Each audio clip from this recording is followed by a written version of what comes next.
Well, it looks like the NFL season and most of the preseason games have been saved. Yeah, man. The Players Union and the owners have settled on the big issue, which, of course, is money, as in $9 billion.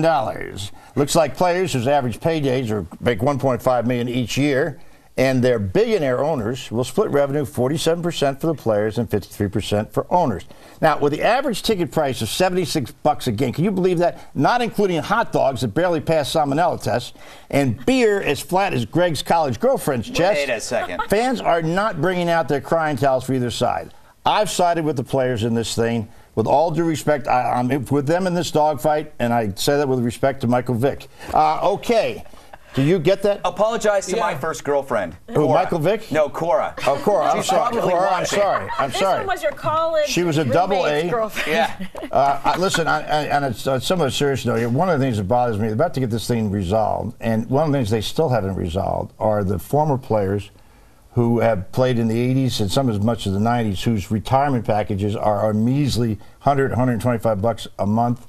It is absolutely outrageous that they have not taken care of these players who built this institution. I think whose fault is it? The owner's fault again? Obviously, you sided with the players' union because that's what you do on the left. You side with the unions. How about making it a free market? Make it real. Make it capitalist. Let the owners who take the risk in the first place to pay the players what they think is right. If the players are so worried about their benefits, they can take care of the retirees. I think the players' union has not been very good on this either. But let me say this about the free market system. You know those stadiums are all paid for by taxpayers? I was just going to say, I mean, who are you kidding? Of the taxpayer. First of all, the taxpayer really should express outrage. A lot of these franchises have been built with tax-free bonds, public money. Exactly. They funded a lot of these stadiums. Maybe they should have a seat at the table. They put all the they send all the politicians. Everybody needs to put it through for the local city councils, etc. For these municipalities that support these new stadiums. The taxpayers pay for it. But I also want to say, Bob, take a moment, because I do agree with you about the players. This is a shock. They need to take care of the players.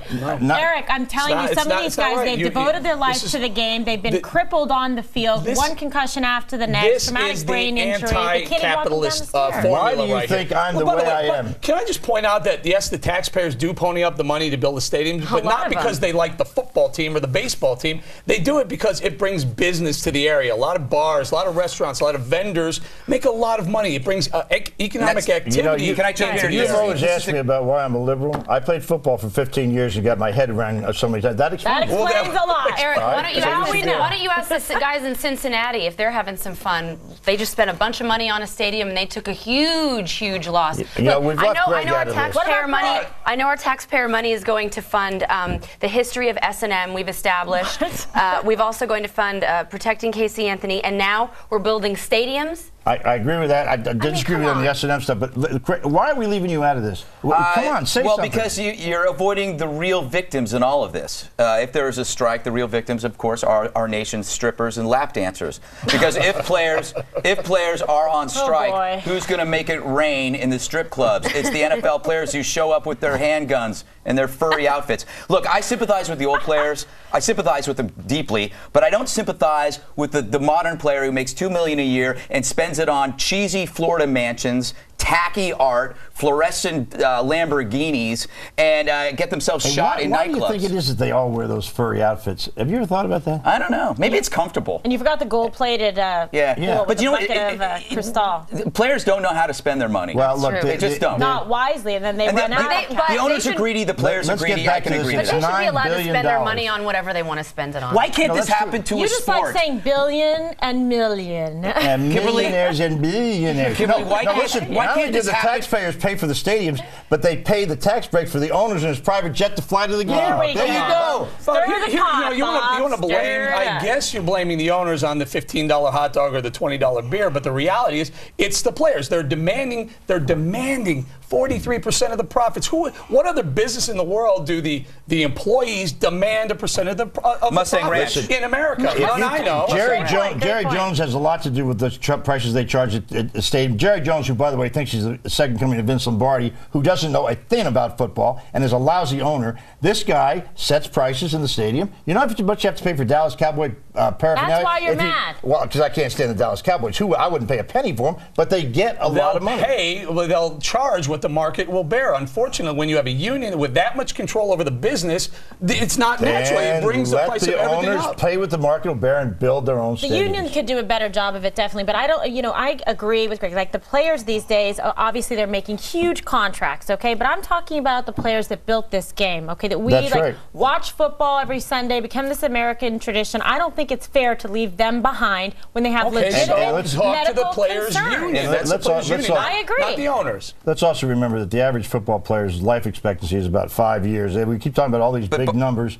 A lot of these guys do not have a long career. But they choose that game. Can I? Sure. The fact is, the money is related to risk. They get paid an exorbitant amount of money because of the risk to their future, and they can only play, say, an average of 5 to 7 years. So they make that much money about. The other thing that's interesting about the risk. You're right. Yeah. Why doesn't this happen to soccer? Nobody cares about soccer. Their hands are already on strike. Why don't we just? Why doesn't the rest of the soccer body go on strike? You know what the problem with soccer is? It's such a lousily boring game. Except the girls the other day was good. But you listen in Mexico, they got that guy who says they never score, so he has to say and he goes on for a quarter. I guess there's nothing else to do. No, it's true. It's always 0-0 at half. Yeah, plus the fact I got thrown out of my daughter's soccer game by an soccer. Why were you thrown out? I got to hear this. What's wrong what with did you do? Well, I just told the referee he was full. I don't know why it was. I paid for the taxes for the public park, but they were upset with me. The problem with soccer is you never know when the game's over. Yeah. You're up by 1. You're like, it's 0. We won, right? Yeah. And then there's that extra time that you can't figure out. When they take their shirts off, I was tuned into the end and they're swinging them over their head. Then you know. Here's a great game. 90 minutes and it's 0-0. Whoa. Are we still on this topic, or are we going to move on here? I don't know. I want to hear more about the soccer game. How about okay. No, we really do have to get out of here, and I really am sorry, Michael. I missed your last dog fight. Coming up, have you ever heard the term friends with benefits? I have. Mila Kunis recently made headlines when she came out against the idea. Next, we'll tell you what the 5 of us think.